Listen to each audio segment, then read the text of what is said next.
नमस्कार, मी पूजा. तर आज आपण करणार आहोत झणझणीत झुणका. तर इथे पॅन गरम झाल्यानंतर जिरे, मोहरी, कढीपत्ता, लसूण याची छान फोडणी द्यायची. साधारण एक पातळ उभा चिरलेला कांदा टाकायचा, मीठ टाकून घेतलेला आहे आणि भरपूर अशी कोथिंबीर टाकायची. त्यानंतर एक चमचा कांदा लसूण मिरची मसाला, एक चमचा कश्मीरी लाल मिर्च, एक चमचा धना पावडर, एक चमचा लाल तिखट आणि अर्धा चमचा हळद टाकून सगळे मसाले व्यवस्थित फ्राय करायचे.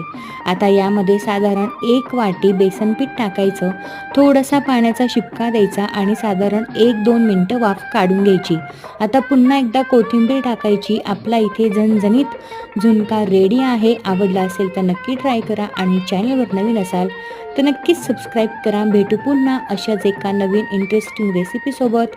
तोपर्यंत स्वस्त खा आणि मस्त रहा.